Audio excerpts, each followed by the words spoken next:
Hey everyone, you're with Tesla Tom, and thanks so much for joining me today on my YouTube channel where I discuss Tesla, electric vehicles and renewable energy. If this is your first time to my channel, then hello and welcome. Take a moment to hit that red subscribe button. That way you stay informed of any new content, and it also helps my channel to grow as well. Today we're going to look at software update 2020.48.35.5 for my 2015 Tesla Model S AP1 with its MCU2 upgrade. This is the first software update since I've had the MCU2 upgrade. We're going to talk about that, and we're also going to explore the site of the new Chatswood Tesla Service Centre in the north of Sydney. We're going to do that and much more right after this.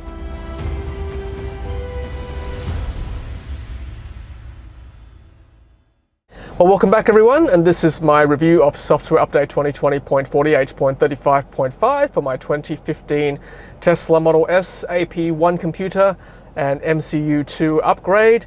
This upgrade I only undertook less than 2 weeks ago, and I'm pleased to say it's working really well, and this is actually the first software update for this upgrade. So let's have a look through the notes now. A lot of these features I've actually already run through 2020.48.30, which was the holiday release, and you can check out that video up here where I went through those release notes on our Tesla Model 3.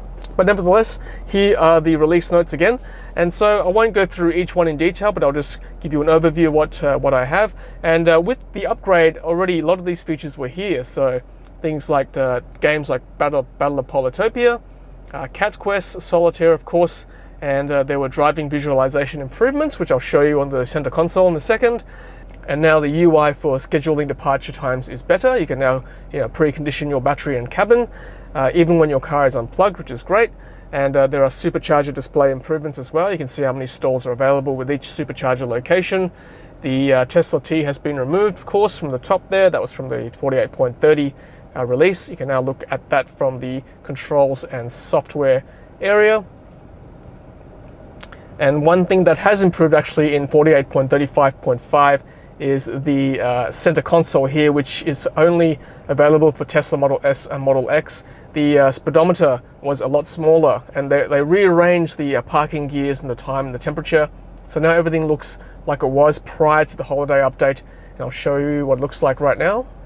Alright, so here's the center console, and you can see the speedometer looks a bit bigger now compared to what it was previously. They put the time and the temperature back in the bottom right corner, and the parking gears and battery remains on the left. And I quite like the fact that they've retained the green battery icon in our Model S as opposed to the grayed out icon in Model 3. There's been a bit of controversy with that. I think some people do prefer the green battery. I've got to say I'm one of them. I quite like the fact that the battery looks green in the Model S, so there you go. And before I take a drive in this car to Chatswood, which is the new site of the North Shore Service Centre for Tesla, I just want to quickly touch on the MCU2 upgrade. The price of the upgrade has actually dropped from $4,000 to $2,300 in Australia. That reflects the 40% drop worldwide that Tesla put on the MCU2 upgrade. I think it's now $1,500 in the USA, which is a huge drop. So if you're thinking about upgrading to an MCU2, I think now is the time. It's a pretty good price and very good value. For those of you like me who paid the $4,000, I've actually made a phone call to Tesla on all our behalf to ask if there is any possibility of a refund in the difference in the pricing. So I actually made that phone call because there has been a precedent set by Tesla in the past where people have paid money for their MCU1 repairs in the past, only to discover that Tesla extended their warranty from 4 to 8 years for MCU1 failures. And they actually refunded the money for people who had paid the thousands of dollars to have their MCU1 repaired. So I'm hoping that the same situation will occur this time, where people who have paid $4,000 to replace their MCU2s will hopefully get an adjustment and a refund to reflect the reduced price to $2,300. Nevertheless, I'm very happy with the MCU2. I think it's working great, and certainly no regrets at all from my point of view. All right, well, that's the software update release notes for 2020.48.35.5. Let's go check out the new Chatswood North Shore Tesla Service Centre. Let's hit the road. All right, guys, so on the road now. I actually have a legitimate reason to go to Chatswood. I'm actually going to the Bunnings there to pick up some more chlorine for our pool. You might be able to see Chatswood in the distance there above the trees. And I'm obviously going to show you how to get to Chatswood Service Centre from from the Northern Beaches. And I appreciate, of course, that the majority of you will probably be coming from either the North Shore or beyond, from the west side. But look, it's pretty easy to get to. And if early on in the piece when the Chatswood Centre is up and it's not on the nav yet, although that would be highly doubtful given it's a Tesla location, just plug in Chatswood Bunnings, and as you're about to see, it's literally across the road from Chatswood Bunnings.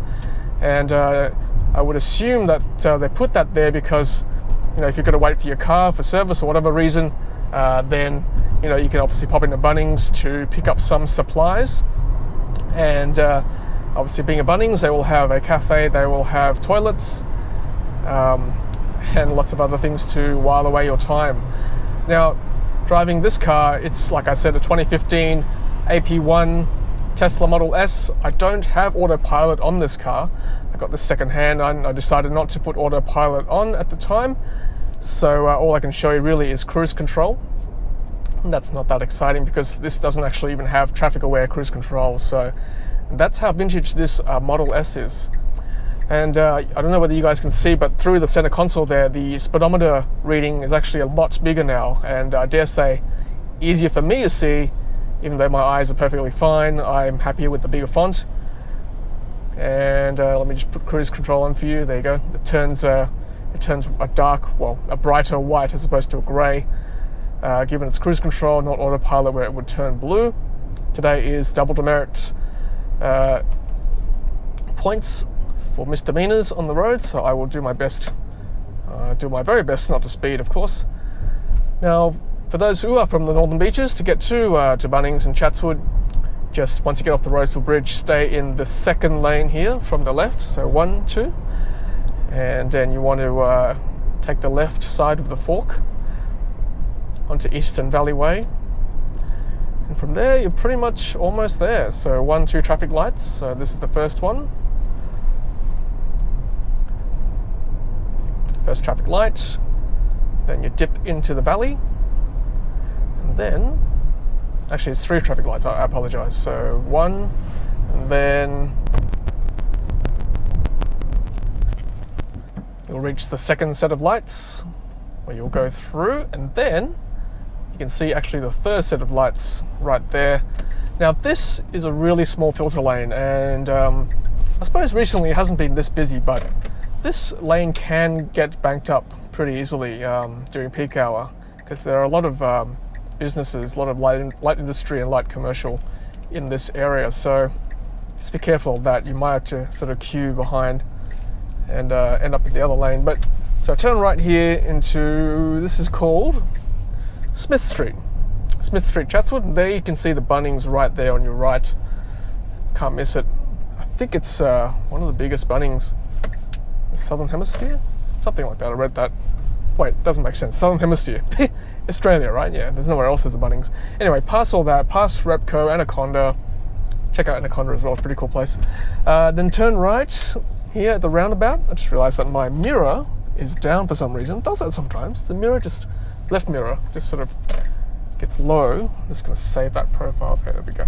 So Bunnings is on the right as you turn into, what's this one called? This is called Lower Gibb Street. And that, my friends, on the left is the new Tesla Centre. So it's probably not much at the moment. There's a few markings there on the left. Bunnings on the right. I'm not going to poke my head in too much. I don't want to get in trouble for trespassing. But I can see sort of from the road here, there's there's a bit of a fit out happening already. It doesn't look like there's too much in there. The paint is there, and yeah, that's about it really. Maybe some of the pillars are painted red, potentially as well, but it's pretty empty in there at the moment. I heard a rumour it was supposed to be open in December 2020, so we're already sort of end of January 21. There's probably not too much happening. So let me try and poke my head again in there. Yeah, there's not too much going on. I might just turn right here to see what else I can see from this side. Let's have a look. Yep, some of the pillars are red, and yeah, that's pretty much it. Nothing too exciting at this stage. So what I do want to show you what's around the area. So if you want to do something else other than going to Bunnings and Anaconda, there are some shops around here. There's like, I think there's a costume shop down here if you really want to hire something, or at least there used to be, for a fancy dress party. Not that you can have parties anymore. Oh, there it is, the wardrobe. There you go. You can probably see that there, the wardrobe on the right. That's I highly recommend that one. It's a good costume shop. They've still got stuff there, which is good. If you go further up High Street, which I'll do that for you now. So I guess if you haven't got a car because you dropped your car for service, then it's a bit of a trek. To get to this corner from that service centre is probably a 3-minute walk. And then I'm about to show you, there are some coffee shops up here. I'll turn right here after this Prado makes his or her move. I better do the stop sign thing. 1 Mississippi, 2 Mississippi, 3 Mississippi. Okay. So yeah, so it's a bit of a walk up this hill, High Street, but if you can muster this walk, which is probably about a 5 to 10 minute walk up this hill, and particularly on a hot day like today, where the mercury is hitting 32 degrees here in Chatswood, it can be a big walk. But once you get up here, there are coffee shops at this traffic light here. So there we go. Once I reach this traffic light, I think there's one or two, maybe one coffee shop. So there's a coffee shop there. Obviously shut today. It's well, actually, no, it is open. Sorry, I forget. It's not a long weekend today. It's actually Monday before the 26th of January. There's the coffee shop there, Ray's Place. Not bad. And then if you want to walk a little bit more, probably maybe another 5 to 10 again. So all up, maybe 15 to 20 minute walk from the service centre, just up High Street here in Chatswood. You will reach some more shops. So there is a Harris Farm here if you want to get some things, and some more coffee shops again. I'm about to show you now. There we go. It's a little village here on High Street. There's a Char Grill Charlie's there for those of you like roasted chicken. A chemist, bottle shop, fish and chip shop. That's at Harris Farm. So yeah, a couple of things if you can. A little restaurant here, Iceworks. Yeah, so even a salon, vet hospital, more restaurants. Yeah, there you go. So 20-minute walk from the service area, then you can certainly find more things to do. If you want public transport, that's a little bit further away, and I dare say probably a bit too far to walk, because Chatswood itself, Chatswood proper, is over here. You're kind of in Chatswood East, which is a bit further out from Chatswood Chase, which you can see there, which is the big shopping centre, the concourse, the Mandarin Centre, Westfield is there as well. So all the stuff is here, and the railway station is here in this area here. So that big T. So I would say from there to there, that's, I would say, probably a good 15 to 20 minute walk again. So maybe even further. Especially in the heat. So if you don't want to walk, then you can either catch an Uber, or if you're nice enough, they might give you an Uber voucher. Let's go drive back to the service centre, and I'll show you a couple more things. All right, the other thing I want to show you too, guys, is that the new proposed Tesla service centre is very close to the Tesla approved body shop run by my good mate George. Here on the left, as you can see, that grey building, that's where we've had our Model 3 repaired. There it is there. So if you know this body shop, then you'll know that it's actually very close to the new Tesla service centre. And the very last thing I want to show you guys before I sign off is that there's actually a Good Guys as well in the area. So I'm just going to show you again once I drive past Bunnings. So this is the roundabout to Lower Gibb Street. There's the Anaconda I pointed out earlier. So once you know this area, then instead of going into Bunnings, there's actually another ramp you can pick. So there's the Repco, there's the Bunnings there. So past that, and you want to find this ramp. Okay, so this ramp here, and then you've got other things like there's a baby shop there. I think that's baby bunting. Baby bunting, yeah. So I haven't used a baby shop in a long time. Baby bunting. Some more stuff here. There's like a shoe shop selling things. A whole bunch of stuff. And then you can probably walk on the main road, but this is how you get to this area here in a car. then, you know, once I drive down here into this ramp and then round the corner, but like I said, you can walk out onto the main street and onto Eastern Valley Way, and you'll see the Good Guys around the corner, but here we are with the Good Guys there. So that's, you know, super convenient. Good Guys, you know, I think, you know, they're pretty negotiable with their prices as well. So if you wanted to you know, get something from Good Guys, then yeah, it's pretty convenient right there.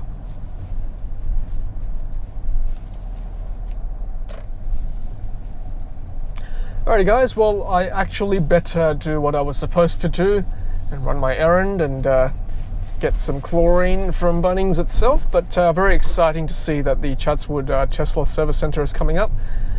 I believe there will be superchargers inside the service centre, and I don't think at this stage it's being used for just public supercharging in general. So yeah, unfortunately no superchargers on the North Shore, I think, but I could be wrong. I'll keep you guys posted anyway when it's fully operational. Alright guys, well I hope you enjoyed this video. If you did, please give it a thumbs up, I'd really appreciate that, and of course subscribe if you have not done so already yet. And do you live around Chatswood? If you live on the north side of Sydney, would you find this service centre more convenient rather than going all the way to Alexandria? I mean, I personally would, and I'm looking forward to having this new service centre in Chatswood. If you would as well, please leave a comment below. Alright guys, well take care of yourselves, stay safe, and until the next one, happy charging.